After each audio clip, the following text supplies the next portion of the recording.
Hello. Glad to be back. Hey guys, it's Jessie V, and for those of you who did not know, I was actually lost in IKEA for 7 days, and that's why I haven't been able to No, honestly, for the people who follow me on social media, you would know that I was in Alberta for the past little while. That's why I wasn't able to put up content for you guys, but I am back and I am here and I'm ready to continue. I thought we'd start off this week with a little story time because it's the easiest thing for me to do right now. I'm a little jet lagged, I look a little rough, I'm tired, there's many things we can discuss. But yeah, I do have some stuff to share with you guys, and in case you're wondering, Unicorn of the Week will be announced this week, and also the backdrop for March. The winner will be announced this week. I always forget which month we're in. Also, do you like my unicorn shirt? It's beautiful! I'm pretty sure my mom got me this shirt for Christmas and I totally forgot about it. So mom, if you're watching, I'm really sorry. But I just found it in like a box in my room and I was like, oh yeah, I had this! And then I put it on today and I just felt like really magical. Alright, so let's start this story time. This is gonna be like 3 mini story times in one video, but it's still at the same time just one big story time because all of this took place in a span of like 4 days. So not too far apart. But before I get into it, I just want to say that my Alberta trip was wonderful. Ty and I went and visited his parents and they have a beautiful house and we had such a fun time and we explored and it was great. So the actual Alberta trip itself was marvelous. What we're actually going to be talking about / complaining about is the airport / the airplane, which might not surprise you guys because a lot of you know, especially if you're long-time subscribers, that I always have issues when I go to the airport, and I also just hate flying. It's one of the worst things in the world. I mean, who really wants to be up above the clouds? You know, it's dangerous. Well, technically, flying is safer than driving, but in my mind, I just want to be on the ground. I want my feet to be plastered on the dirt. And the things I'm gonna talk about aren't even like big deals, but I guess because I was already anxious and scared being on a plane, it just meant so much more to me, you know? So basically, we got to the airport, and I don't know if I'm just a bad luck magnet or what, but I find that whenever I go through security, it doesn't matter where we are, what time it is, what I'm wearing, it doesn't even matter. Every time I walk through the little rectangle detector thing, it always goes off, and I always have to get searched and pat down and swabbed and all of those things. And it's so weird because like 12 people will walk through security before me, and once I walk in, it's like, doo-doo-doo, Jessie B's here, you better pat her down. My family always says it's my hair, that I don't know, they might think I'm hiding something in my huge hair, because I mean, it's big, you know, I got a lot of hair. But you know what? I understand that airports need to be as safe as possible, so if they need to look in my hair, I mean, I could be hiding a pizza in there, you don't even really know. If you gotta check it, you gotta check it. So then everything is fine until we get on the actual flight. This is where my anxiety really starts boiling because you're sitting in a seat, you're trapped in a tube, you have your seatbelt on, you can't get off the plane now once you're on, and they go through the safety procedure and they're like, oh, in case you die, make sure to put your mask on, make sure to brace your head so you die, or so you don't die, I guess. They're just like, hello everyone, welcome. Thank you for getting on the blah blah flight. Now for everybody's safety, make sure you put on your mask if the plane starts falling. Make sure you grab the person beside you and hold on for dear life. It's terrifying. Anyways though, you know how during that whole spiel that they do, they always say, right now, make sure to put your phone on like airplane mode or turn it off or something. Basically, you should not have your data on. I don't really know what the reasoning is for it. I think it interferes with their radars or something like that. It just, they wouldn't ask you to do it unless you needed to. I don't really know the reasoning. I mean, I don't think a cell phone is gonna bring down a plane. Hopefully. But I think it does interfere with transmissions or something. And me, being the scaredest person ever flying, I listen to those rules, okay? I listen to every single thing they say. The minute they say put your phone on airplane mode, I'm like, yes, what else would you like me to do? So I did that, I had my seatbelt on, and the plane starts moving because it gets into position to like take off. And I'm lying back, I'm like, everything is cool, Jess, be calm. And then I look to the people sitting beside me and they're on FaceTime. Basically, it's this mother and father who are sitting by the window and they have their kids on FaceTime with them. This is literally when the plane is moving and right after they were told to turn off their phones. And they're just, oops, I just dropped my phone on the ground.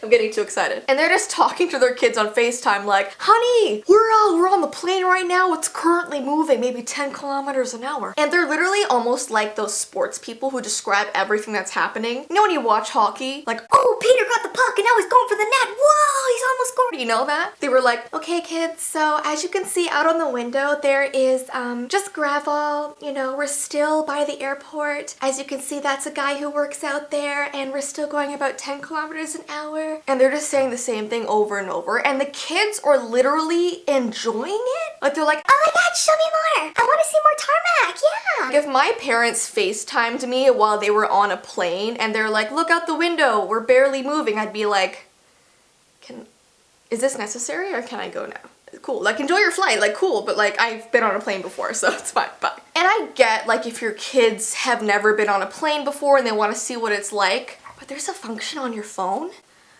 called camera and you can videotape it the whole way up. Sorry, I'm like really heated because I was terrified that they were on FaceTime and literally guys, they did not turn it off. So the plane is taking off. We're literally in the air and they're still like, do you guys see? Do you guys see out the window?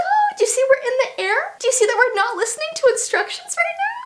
And like Ty is beside me like, should I tell them to turn off their phone? And I'm like, I don't know, because I hate confrontation, but like the flight attendants don't see what they're doing. And literally they're on FaceTime until like their Wi-Fi signal or whatever goes off. But we were basically like above the clouds when they stopped FaceTiming. And I was like, what if something happened on the way up? I am not dying from FaceTime. So anyway, I am a really dramatic person, so that probably meant nothing to anybody else but me. Because I know a lot of people are like, Jess, like a phone is not going to kill you, like calm down. And yeah, like I need to calm down with most things in my life. I am way too hyper and anxious, like way too much. So anyway, we get to Alberta, we have our 4-day-long trip. It's wonderful, it's amazing, and then it sadly ends. I didn't want to leave yet, it was way too short. But the next part of the story happens when we go back to the airport. So usually when I arrive at the airport, I like to go to Tim Hortons after I've gone through security and stuff because I get like a hot chocolate or cookies or a bagel or something. For those of you who don't know what Tim Hortons is, it's like a little coffee shop. It's really famous in Canada. If you haven't heard of it before, I don't really know where you've been. I mean, even if you're not in Canada, you should know what Tim Hortons is.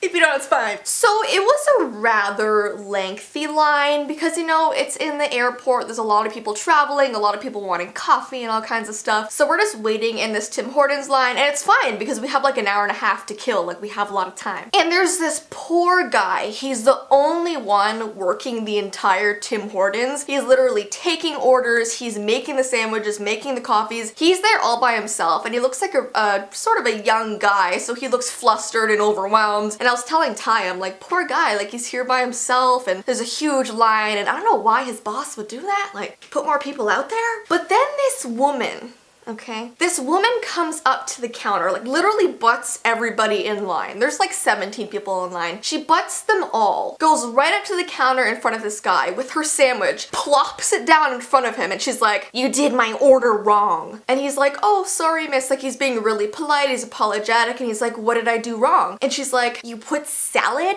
on my sandwich when I said I didn't want salad. And he was like, oh, sorry, are you allergic? I didn't mean to, I totally forgot. And she was like, I'm not allergic, I just didn't want salad. I told you I didn't want salad and you put salad on it anyway and then I had to come all the way back here and I want the salad off. And the guy like just looks so dumbfounded and he's like, why don't you just take it off? And then she's like, I just want a new one.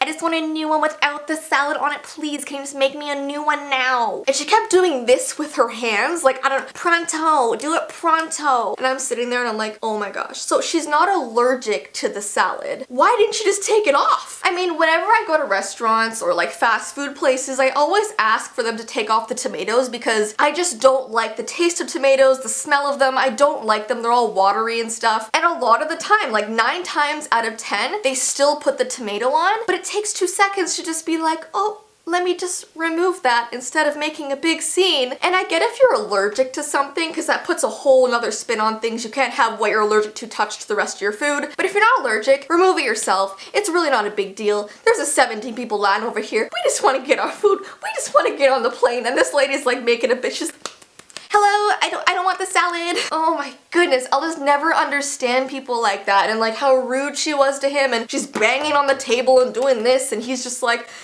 I don't know what to do.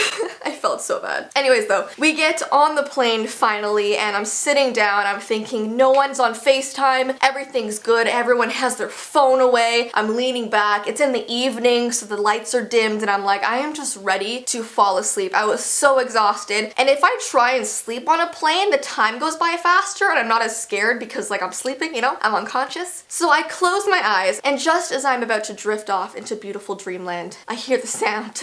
Hear a horrible sound of children squealing and screaming beside me, and there is a little girl and a little boy literally smacking each other. Like, you know when you're little and you get in fights with your siblings or your cousins?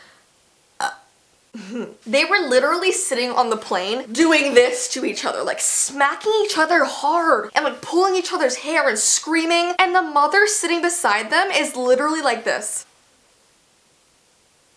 She didn't care at all. Listen, okay, listen. If I ever get on a plane, or I'm in a mall, or I'm somewhere in public with my children, and they're slapping the heck out of each other and screaming at the top of their lungs, especially at night, you betcha I'd be telling them off. You betcha I'd be pulling them by their ears and being like, shh, shh, shh. But this mom's like, I don't even care anymore. I mean, she was probably exhausted, but at the same time, like, control your beasts. So I had to sit the whole entire trip home listening to them squealing, and everyone else on the airplane was literally like this. Ugh. So that was a really fun flight home. It's just, I just have really bad luck being on airplanes. So I thought that my first video of the week being back should be about my experience, even though they're very minor. And if anybody else was in my position, probably wouldn't have cared as much as I do, but like, things get to me so easily. I need to chill. I need to calm down. But anyways, that is my story time for today. Just so you know, I will be back to my regular posting schedule, which is a video every single day. So get ready for that, and I love you guys so much. I'm sorry that I was away for so long, but I will see you in my next video.